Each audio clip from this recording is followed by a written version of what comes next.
Welcome to Ring of Fire. I'm Mike Papantonio. Ring of Fire Radio has been on the air for nearly a decade, and in that time we've talked to the best and the brightest that the progressive community has to offer. This week we'll be taking a look at some of the best interviews we've conducted over the years, stories that corporate media wouldn't touch. So please enjoy, and remember that you can catch Ring of Fire Radio every weekend. But right now, just remember, you just now stepped into the Ring of Fire. You can't change Washington from the inside. You can only change it from the outside. Grand jury secrecy rules. For political gain. The press can find out. That has nothing to do with politics, but go ahead. It wouldn't bother me. Oops.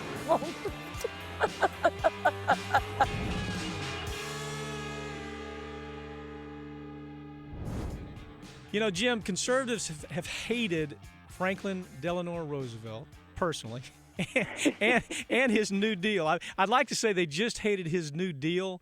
But, you know, his own people really accused him of being a traitor to the privileged class, I guess, is how he came up. And they just absolutely despise this man. And now we're seeing the beauty of him, Pat, is that not only did they hate him, but he said when they charged him of being a traitor to his class, I welcome their hatred.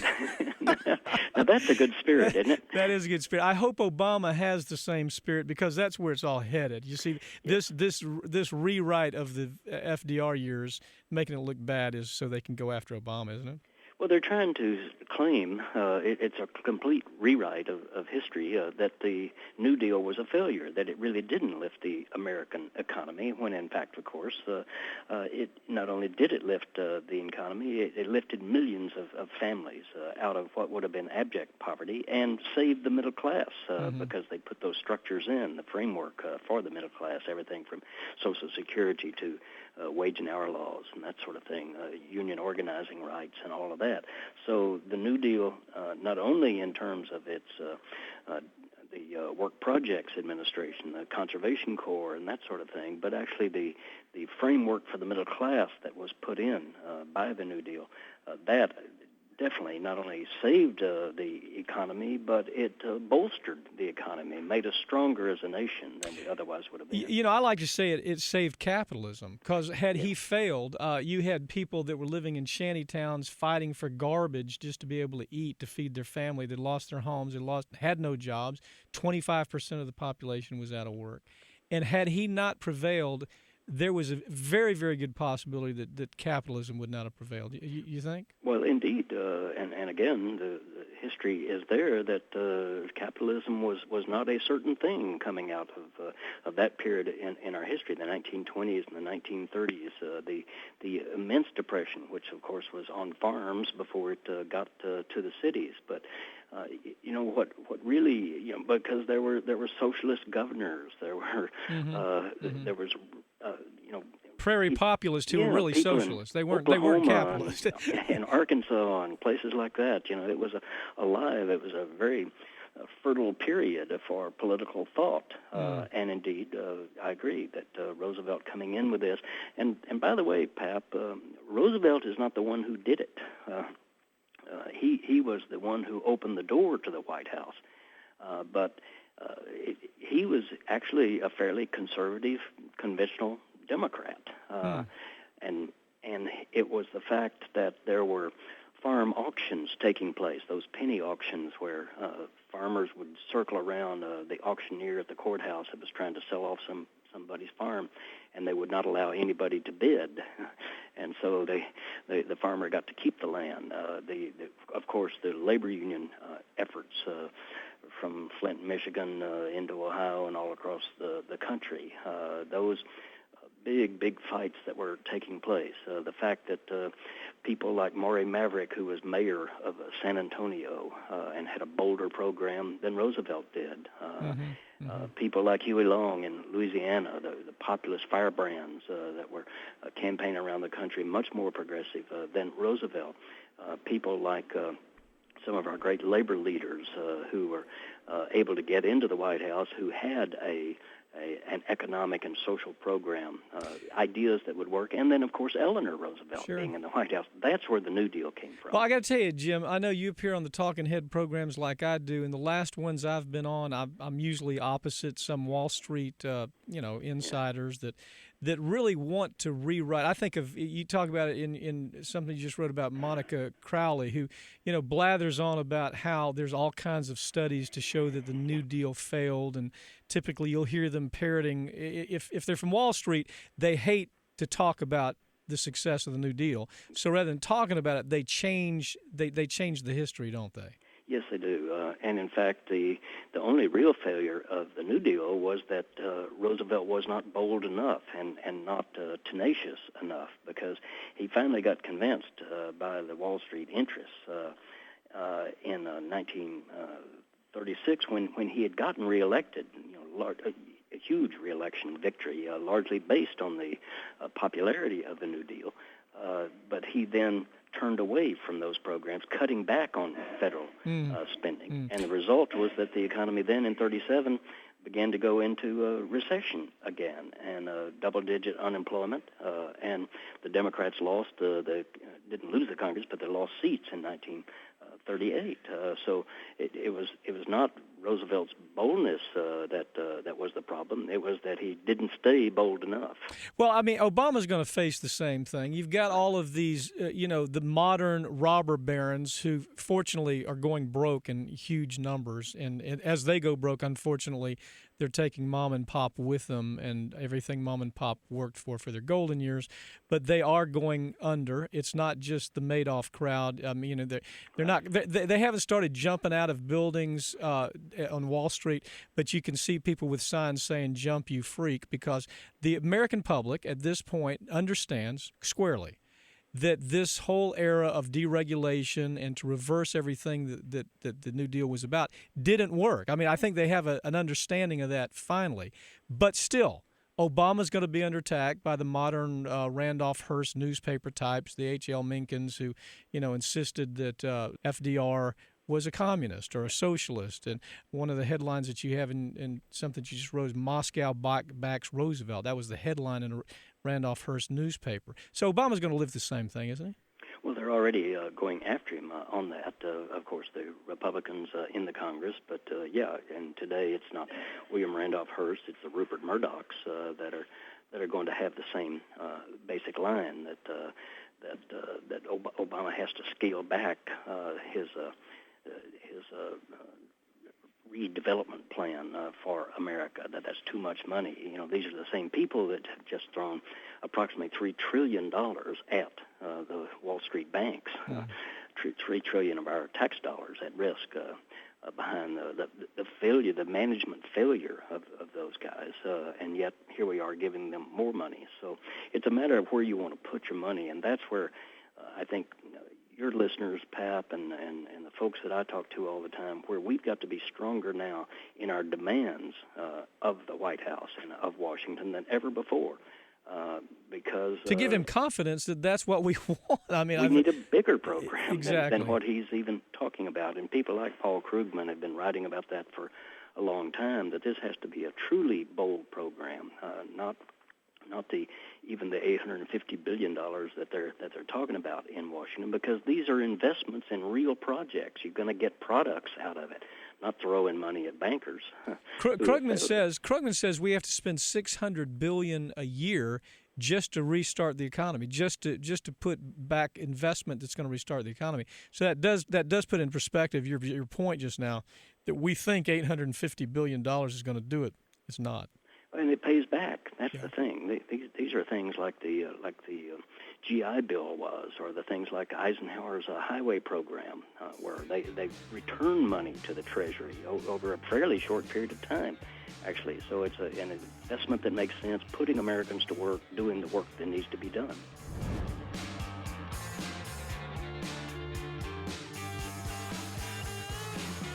That when things erupt, I think they will erupt.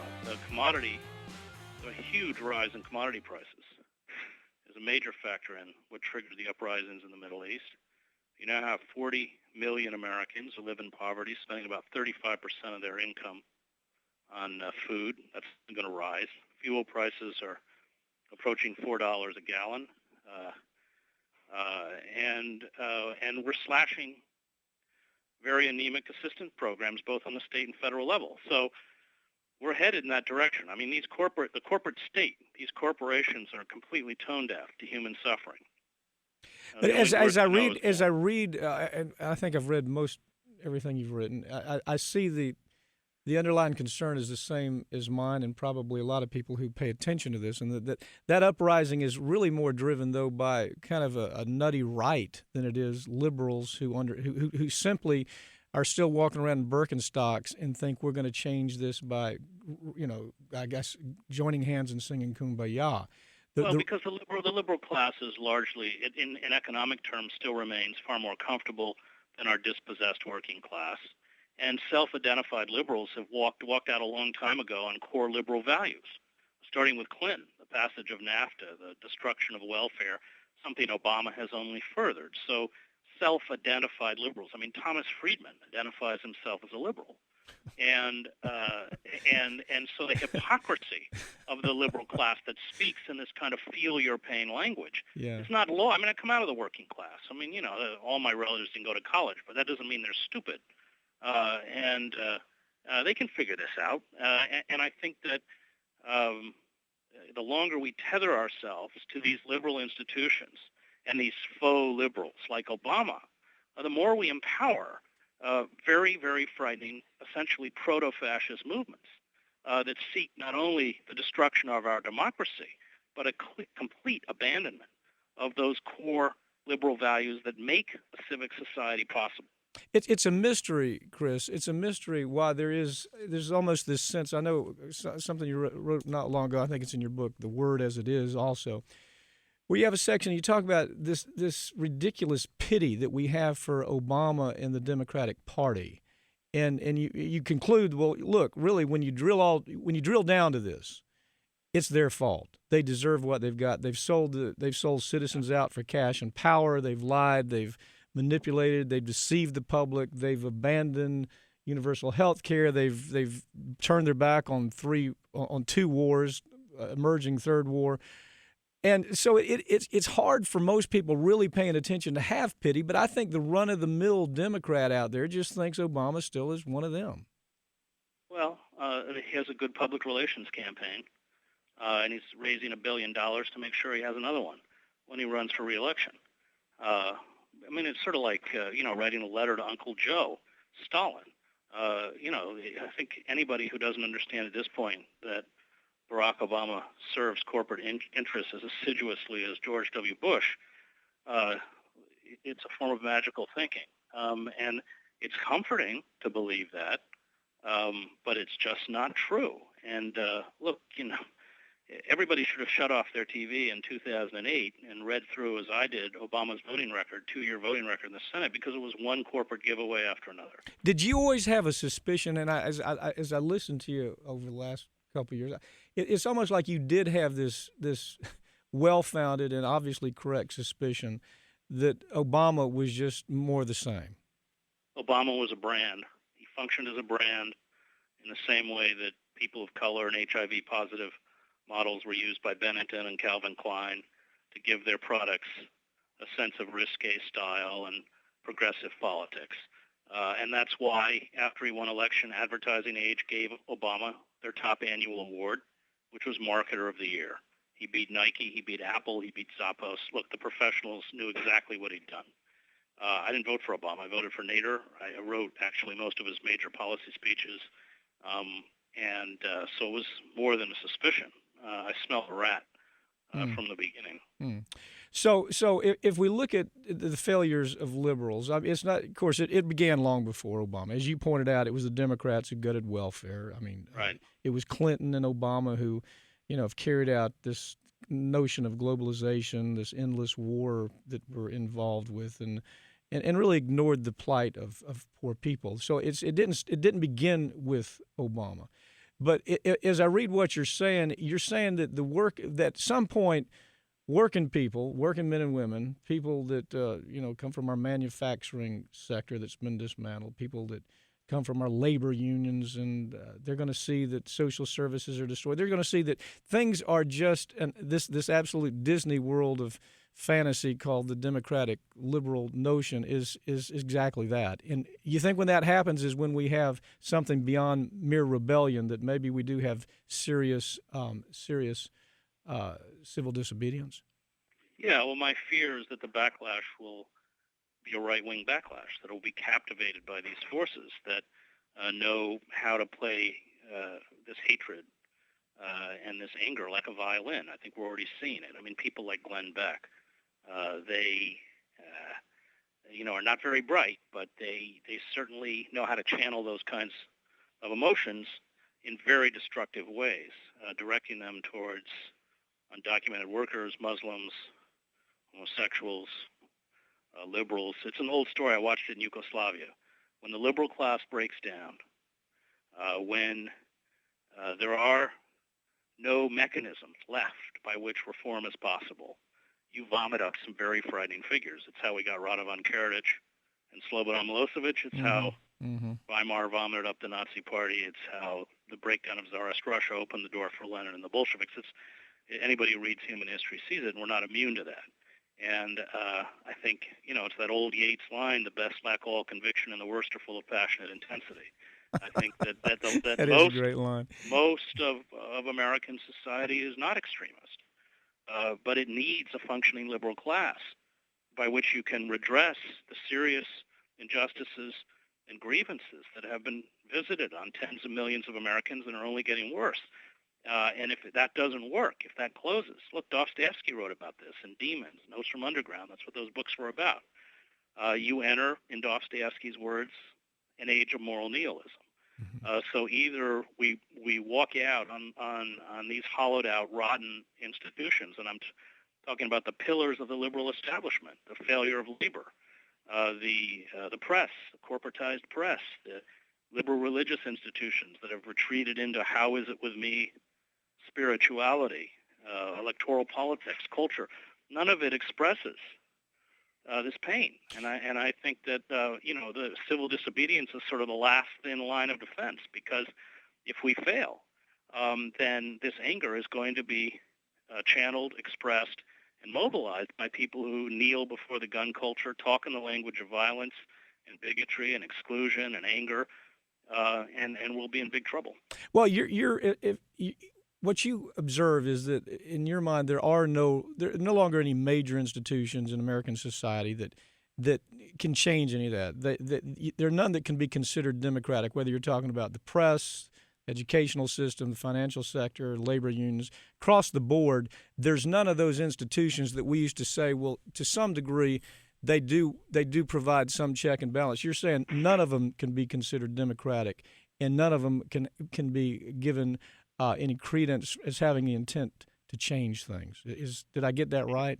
They've either withered away, in the case of labor, or they've been completely corporatized. They've become subservient to corporate interests.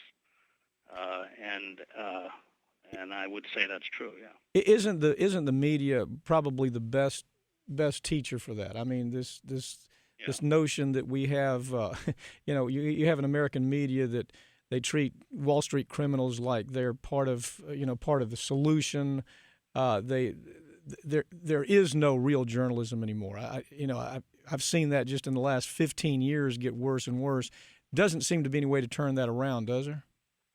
No, because Viacom, General Electric, Disney, Rupert Murdoch's News Corp, run our systems of information, certainly our electronic ones. And most Americans depend on these corporations for everything they watch, see, read, and hear. And it's all tawdry garbage and carnival barking and shout fests. And look, MSNBC is as guilty of this as Fox.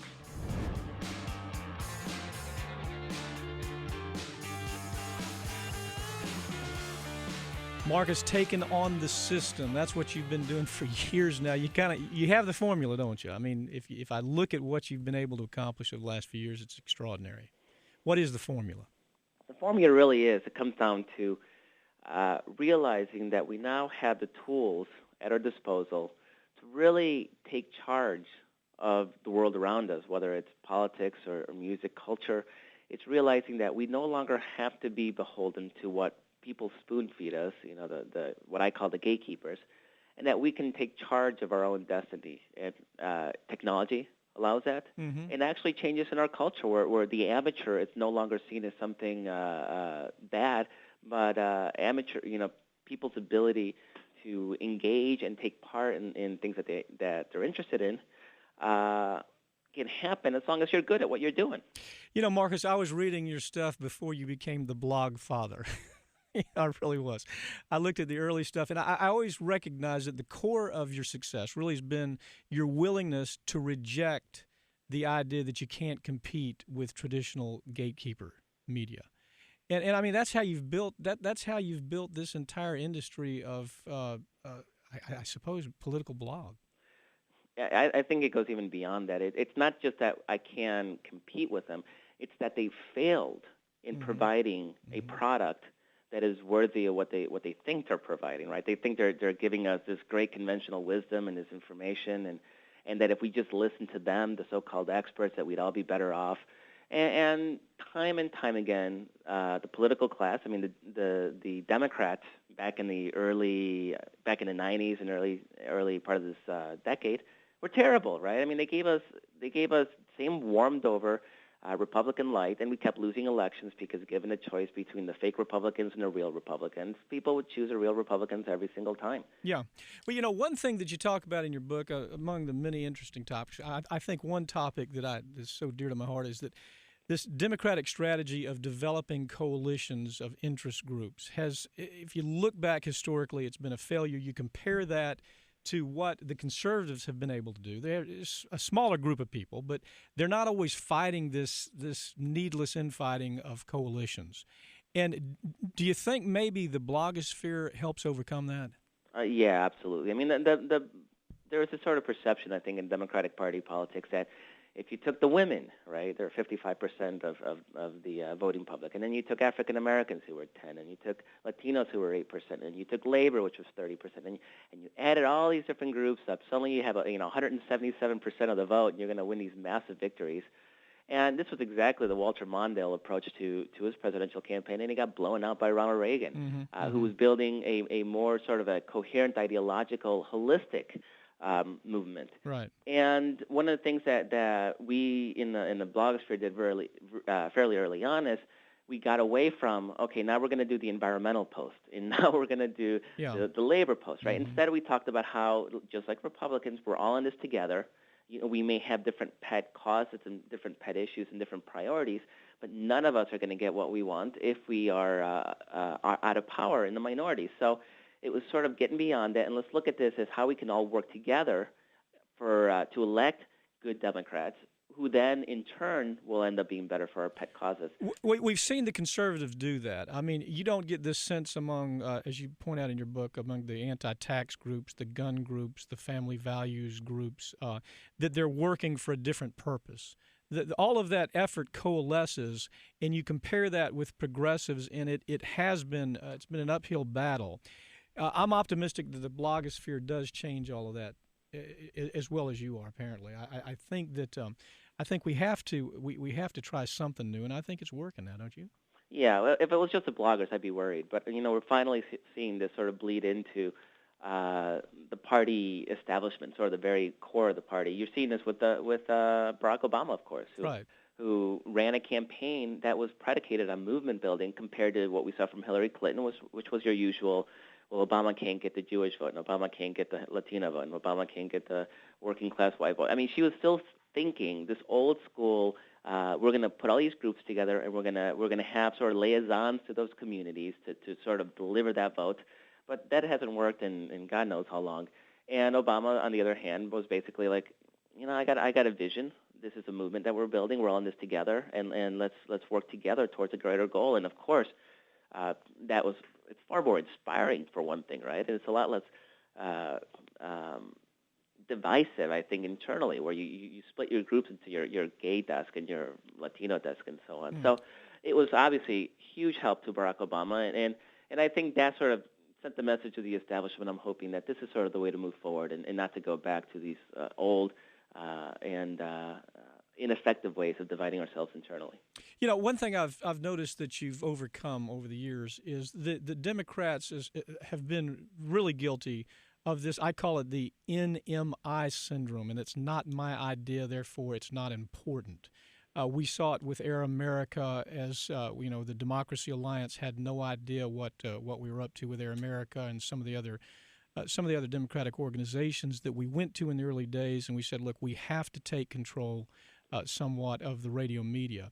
And I've seen you overcome that. It's almost like you've ignored them, and you'd say, well, look, I don't really need your approval. I don't need you to be part of what I'm doing. I'm going to do it on my own, and when I build it, you'll see the importance of it. Isn't that kind of how you've approached this whole thing? Yeah, and in fact, that's one of the core themes of taking on the system, is this notion that don't sit around and wait for somebody to give you permission. I know in the past, to get that job, to get that media gig, to do something you really wanted to do, you basically had to work your way up from coffee boy to catching somebody's attention to impressing people to getting the promotion, and that's how you sort of work your way up.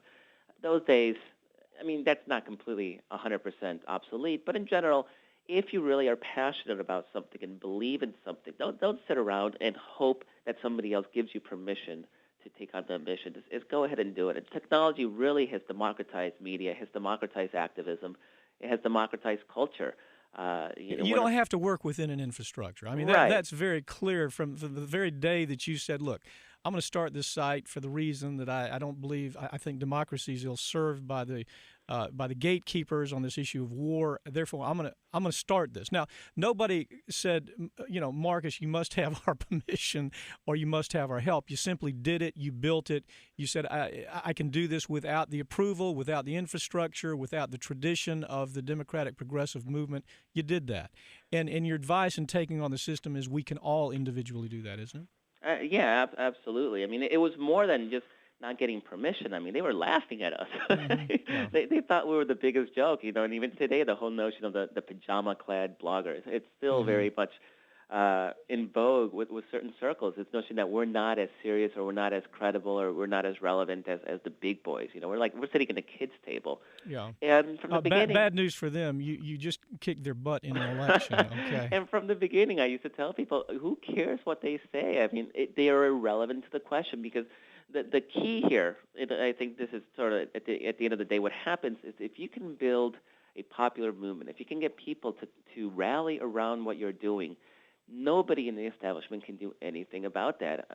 Obama did it on a grand scale, right? The establishment candidate was Hillary Clinton. It didn't matter because he rallied people. In my world, I got billions of people that go to Daily Kos at a time when people said we were irrelevant because we were just bloggers, right? When millions of people are visiting and participating and getting engaged, that means something, and there's nothing anybody can do to stop that.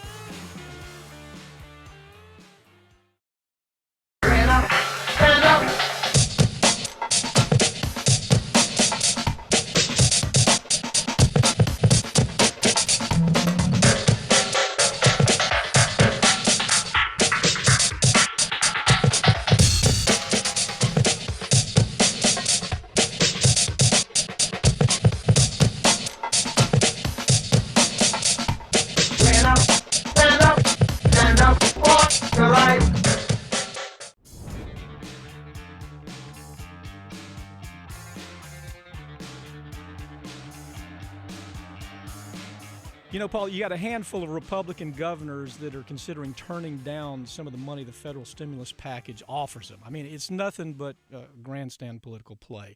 But I just love the way you handled this issue is, don't take the money. Well, right. This is an economic choice. This is not a moral matter. When I was a kid, you were a kid in the South, segregation was around. It was evil. The nation said it must stop, and it did. Well, this is not a moral crisis. This is just an economic crisis. And if these Republican governors believe that investing in their state's schools and health care and smart energy grid will hurt their state, well, then, my goodness, let's not do it. I love the way you handled it with Sanford. Here you point out you got South Carolina, Mark Sanford. This is a state so dependent on welfare. I mean, call it what you want. They are dependent on government bailout and have been forever. And now this guy's saying, no, I don't think I want this money. And you watch him take it. You know, this is the thing. They want the best of both worlds. They want to run around and say they're against spending, but they want the money for their states or their districts. How about if we did this in Washington as well? What if we had reverse earmarks? That is, any congressman can put in the bill, none of this money comes to my district. Right? Why don't we do that? Well, if this is so damaging to our country, the Obama recovery plan, let's not force it on these Republicans. Let's just build up the parts of America that want to be built up. Yeah, the analysis is too elegant, isn't it? You know, but really, as you point out in your article and in the way you talk about this issue, it's really their way to deny the effectiveness of the New Deal. It's this old thing, you know, they just can't get over FDR. It's just part of how they're built. And this is their way to do it. You know, it just doesn't work. Don't you see that that's kind of what we're seeing in this argument? There is, of course, you know, as an attorney, there has been for many years in the legal community, in the far right, an attempt to dismantle the New Deal. Mm-hmm. In fact, President Bush put on the appeals court a judge, Janice Rogers Brown, who basically said it was socialism, the New Deal. Mm-hmm. Now we're seeing it moving into economic and political thinking, where my right-wing friends here in Washington say, well, the New Deal didn't work. Well, if it didn't, it was a darn good imitation of working. You know, it sure fooled us for a long time, didn't Roosevelt carried 46 out of 48 states. Yeah. In 1936 when he ran for re-election. If it wasn't working, he sure fooled all of the people all of the time. You know, I heard you say one time that the only time, what proved it even more was when he backed off this idea of more spending for the states and more spending by the federal government, almost moved us back into the Depression, didn't it? In fact, that's right. In 1937, right, Roosevelt came in 33, and he enacted the New Deal, and unemployment dropped in 34, 35, 36, and in 37, having just been reelected with 46 states, he eased off. He gave in to those timid voices that said, well, let's not really invest so much in our people. And we brought a recession back. Mm-hmm. Mm-hmm. And he went back to the New Deal, and it continued to decline unemployment. It was still high. It was 10 to 12%. Right. And what got us out of it finally was World War II, which, in addition to saving the world from fascism, was the largest public expenditure in American history. Yeah. So the Republicans of, as you put it, denial, delay, and do nothing. Paul, how is it that they get this in their head that this is good politics? Where does that come? Does it come from the idea that they're just so disconnected, or that they're just so damn angry? What is it? Yes, I think it's both. I think that they some of them are in the grip of a failed theory. They really believe their theory, and that's okay. But I think it's demonstrably failed them, right? President Bush, with a Republican House, Republican Senate, Republican White House, put Republican economics in and gave us this new Bush depression. But others of them are just, at least I can admire someone who has a theory that they believe and they stick to it, I suppose. But others are playing politics just raw and naked. They see this new president. They want him to fail. You hear Rush Limbaugh say this on the radio. I want our president to fail. Yeah. Well, you know, that's all. I guess it's.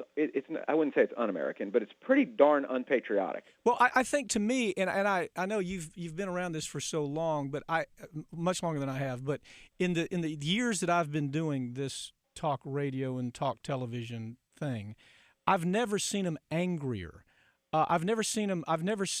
I can come off a Fox show these days, and by the time I get to my car, I have 50, 60, 70 hate mail because they're so cornered. You know, they're so cornered. And this thing that's happening with these governors right now just enhances that. I mean, rather than saying, look, renewable energy is great, repairing roads is good, rebuilding bridges, modernizing the power grid, these are good things. Updating health is a good thing. Rather than doing the obvious, they move to this Jurassic mentality, and I think it's out of anger more than anything. I think that's a good point. It must be frustrating to believe in something all your life and then see that it was wrong. You know, at some point, people in my church, I'm a Catholic, we Catholics had to accept that Galileo was right 1,000 years ago and the Pope was wrong. But, it probably hurt some feelings. It probably made some people angry. It took 1,000 years to get around to it, or several hundred anyway. But, we just had a failed theory. We were wrong. Yeah. Those are my theological predecessors. And I think that this is the same thing. This is pre-Galileo economics. These are people who really believe the whole world revolves around an elite class, the Bernie Madoff Kenlay class.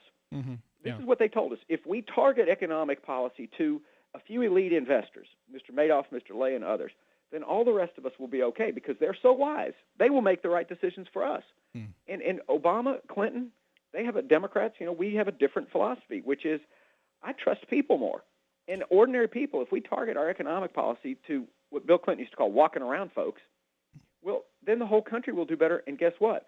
The rich will do better still. Bill Gates made his billions because middle-class people could afford to buy computers. And so it's better for everybody. I mean, I don't want to hurt anybody in this, but I just know that the way to make everybody richer is the way the president is trying to do it. Is to have everybody do better.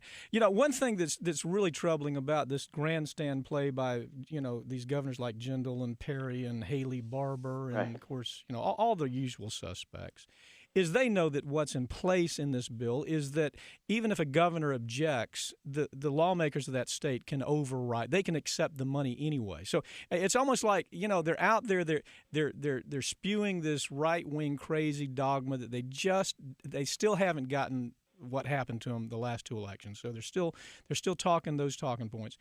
And in there, and most people don't realize this, I think it was Clyburn or somebody of South put into the bill that it doesn't make any difference whether the governor wants the money or not. Lawmakers can override that and accept the money. So this is kind of the perfect world for them to kind of stand up and beat on their chest. It makes you proud of a guy like Charlie Crist, doesn't it? Right. He's, of course, the Florida governor, such a loyal Republican that John McCain almost put him on the ticket, but he's putting his state first. And I admire that. He's saying, look, even before I'm a Republican, I'm a governor who's responsible for a bunch of cops and firefighters and teachers who I don't want laid off. I'm a governor who's responsible for a bunch of homeowners who are losing their home through no fault of their own. I'm the governor of a state that needs roads and bridges and renewable electricity. So I admire that. Now, we'll have our differences on other things, and that's how politics ought to work. Well, you've got a few people. Sonny Perdue, of course, from Georgia. They're about $3 billion in the hole right now. What are they to do? I mean, they have to do what they know is in the best interest of that state. Right. Well, I was just down there. I was quail hunting last week in Georgia with a bunch of friends of mine, and I was asking them how their governor's doing, and they said even as they rail against federal spending, they're holding the budget. They have a big hole in the budget that says, here comes federal money. And that's what most states are doing because they have to live in the real world. So I'm just trying to drag, Brother Barbour and Brother Perry and Brother Sanford and some of these other ideological governors into the real world.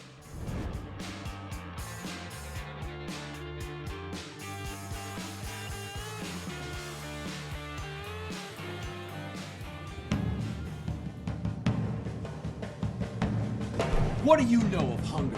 What have you really felt? Not much, I'm sure. It isn't that moment your stomach reminds you to open the refrigerator or pick up the phone and order a pizza. Hunger! The hunger I'm talking about is something else. It's the stark reality that your body is wasting away and you have no idea when or where or if you will ever get your hands on another meal. That's the real meaning of the word. The emptiness of your own stomach set out in front of you as the future. A barren, hapless, hopeless emptiness from which there is no escape. You've never faced that, have you? No, I thought not.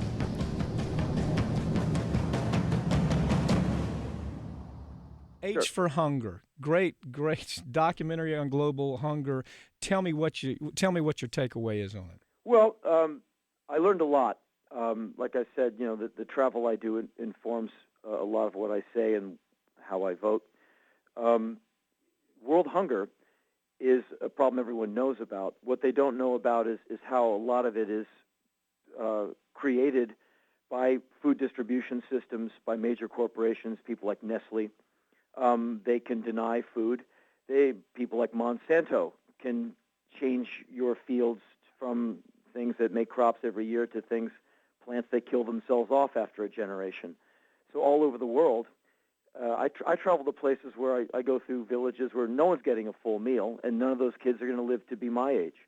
And when you see kids already with showing signs of like the distended belly and all of that, then when you go into any hotel and watch how much food gets thrown away at the breakfast bar daily, just one hotel could feed. Or one guy theorizes that South Korean edible garbage, could feed Pyongyang if you could just get it 40 miles over the frontier into Pyongyang. Age for Hunger, the documentary, was that something that, did you put a group together to do this? Did you do it on your own? It was put together by this guy who actually wrote it, and he approached me about being the guy in it, the guy in the camera kind of yelling at you, the viewer. Right. And I said, yeah, and I financed half of it, and hopefully we'll make a whole bunch of money with it, and well, you're giving the money. You're actually giving the money after you pay for your cost. You're giving the money away for hunger cause.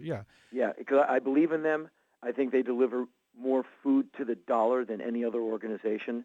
You give them $1, they'll get about 90 cents of it to point B, because they have their own fleet of C-130s. Yeah, and they really do give a damn. They have access, and they get in there. And I've been in places like in Burma right after the cyclone hit. I've seen a bunch of NGOs running around, and there's a lot of ego in that world. Right. Like who can get there first, and hearing the shop talk is fascinating.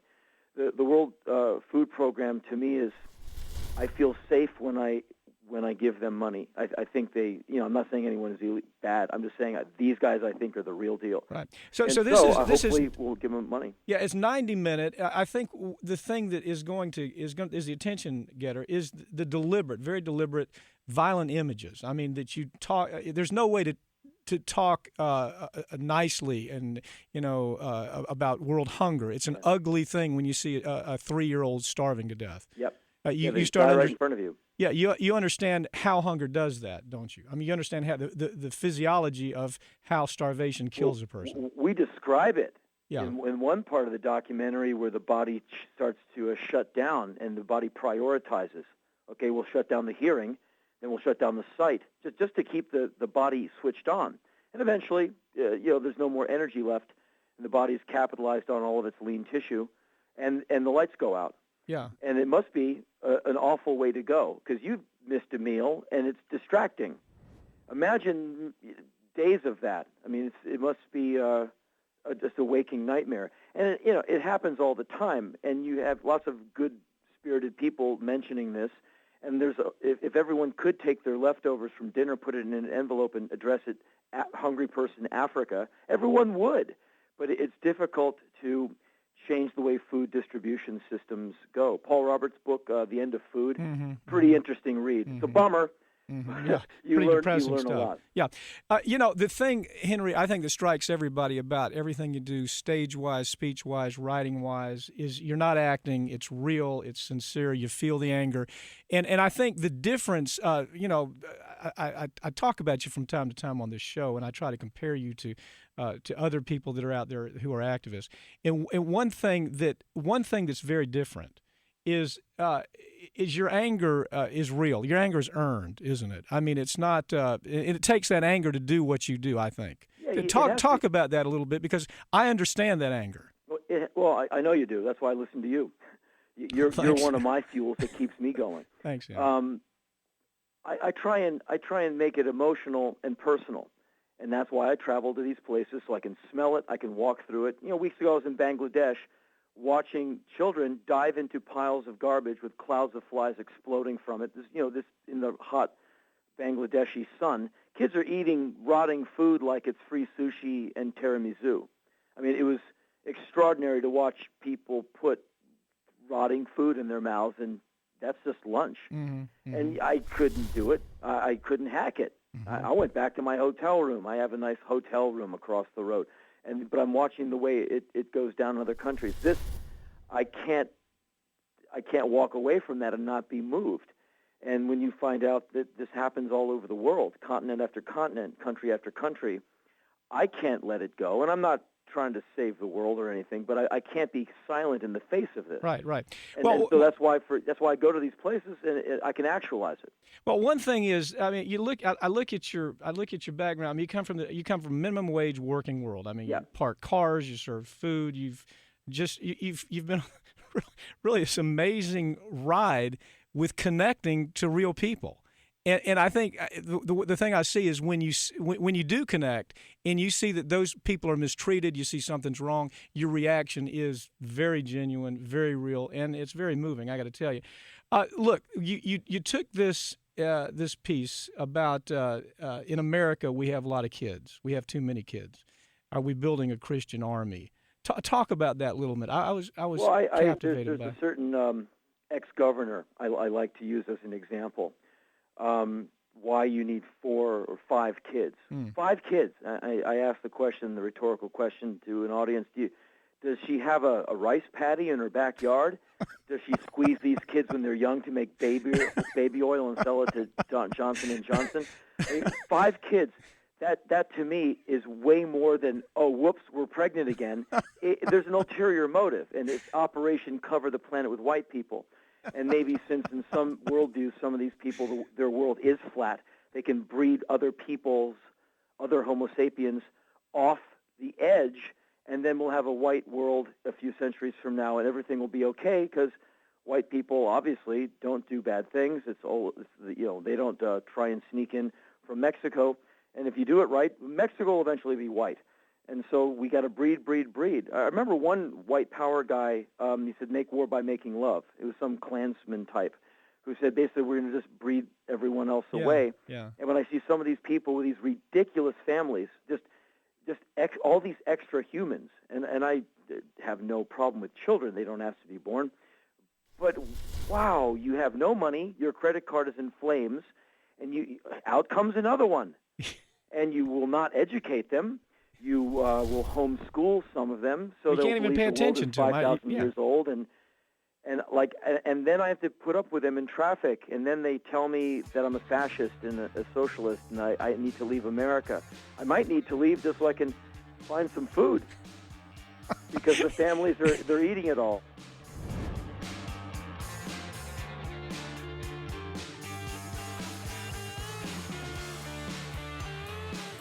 You've been real active with the Employees Free Choice Act. Tell me how that has become such an important feature of what you've done as a congressman in Washington. Well, we've had a situation here for the better part of 30 years where we've had successive administrations, starting with Ronald Reagan and what he did to the air traffic controllers, basically waging a war against men and women in organized labor. Mm-hmm. The ability for them to form unions and represent themselves. And we've seen it hasn't just been a case of the scales here being tilted, but we've actually seen aggressive action at all levels against the right to organize. The National Employee Relations Board has become a joke. In some of the most egregious of cases that are decided long after the fact, there's essentially a slap on the wrist. The Employee Free Choice Act is an opportunity to get the playing field level again. Earl, let me ask you, the NLRB, the question that everybody has is, we know how dysfunctional it's been. It's been basically a lapdog for industry for so long, since George Bush made his last appointments. But isn't it time for Obama now to say, let's turn this around? All he has to do is make some appointments. I mean, that's what everybody is waiting for, both in that office and the Attorney General's office and the U.S. Attorney's office all over the country. People are saying, okay, well, we've heard why. It's time. Let's go. Well, part of it, I mean, just in fairness, I think any objective appraisal will suggest that this administration has actually done more in the first few months of office than any administration in history. I mean, starting with the Lilly Ledbetter, in terms of the equal protections, in terms of employment fairness. Don't get me wrong. There's a lot of great things been done. Yeah, but the point is, it's just. I mean, I think it is overwhelming. There's so much pent up demand. Right. We could be having the same conversation about the environment in terms of the criminal justice system. We're now looking in terms of what's happening with the courts. But I agree with you. I think this should be a very high priority. I hope that it's moving very quickly now that we've got the cabinet in place and our feet are on the ground, because this is going to make a huge difference. Well, here's you, and you've said this. I've heard you say this before, and you're so accurate. That we have the same corporate interests that drove the economy into the ground. They looted the federal treasury. They've committed criminal behavior beyond our wildest imagination. Those are the people that are saying, no, we really shouldn't have an Employee Free Choice Act. It gives too much power to the workers. I mean, what a sick irony. And the second part of that is, they're still in charge. That's what everybody's missing. They're still calling the shots at the National Labor Relations Board, and we're more than 100 days into this administration. We're talking about the middle class being at risk here, as you've always said.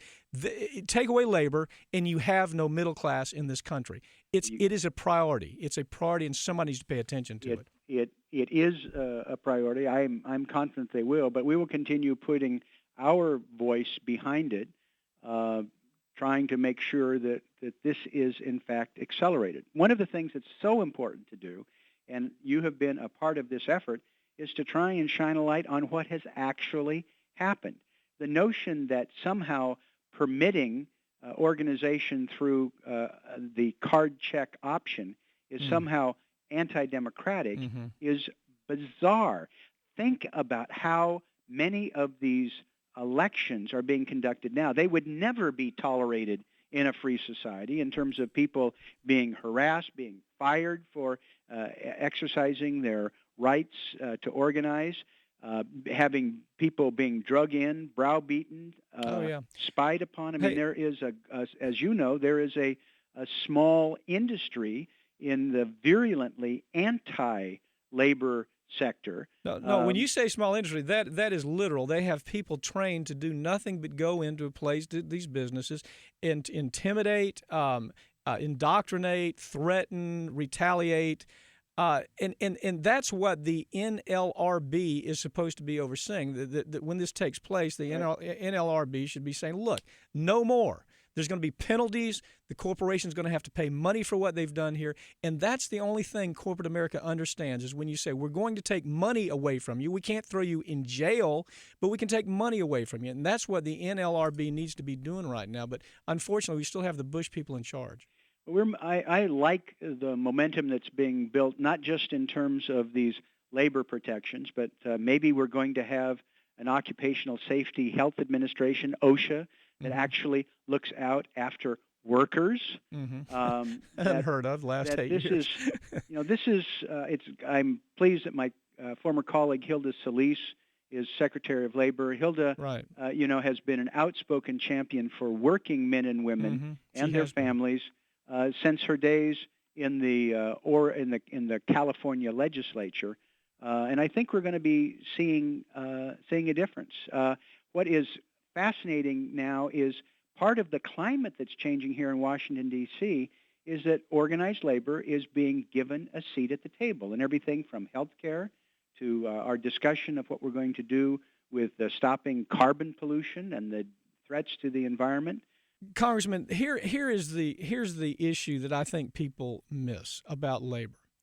They have this notion that, the market just takes place, the market just takes care of itself, and people have chosen not to be involved with labor.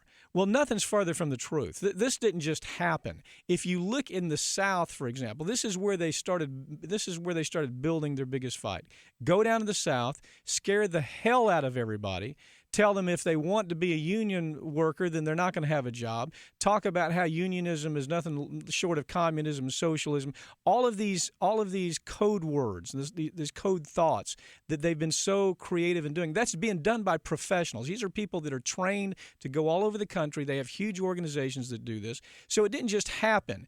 In order to turn that around, I don't see anything short of your proposal for employee free choice. I don't see how you can possibly turn it around without anything less aggressive. I think the legislation makes sense and would be extraordinarily helpful. But let me just say that you're starting to see the forces of change at work. Having organized labor at the table on these big issues, dealing with the economy, dealing with health care, dealing with the environment, is sending a signal that, hey, wait a minute, the voices of millions of working men and women are going to be heard and taken into account. It's been a critical part of work that we've done since the Democrats took control of Congress 30 months ago. This has been part of what we've done with our committees and our leadership. It is woven through the committee work that is being done in terms of the testimony, and I am pleased that this great big aircraft carrier is starting to turn. And well, it's I'm glad to making hear a you difference. say that. Yeah, I'm glad. Well, you're certainly, if you're seeing the early parts of it, I think the American public is too. That's it for this week's Ring of Fire, but you can keep up with us throughout the week online at ringoffireradio.com or on Twitter at Ring of Fire Radio and on Facebook. I'm Mike Papantonio, and we'll see you next week right here on Ring of Fire.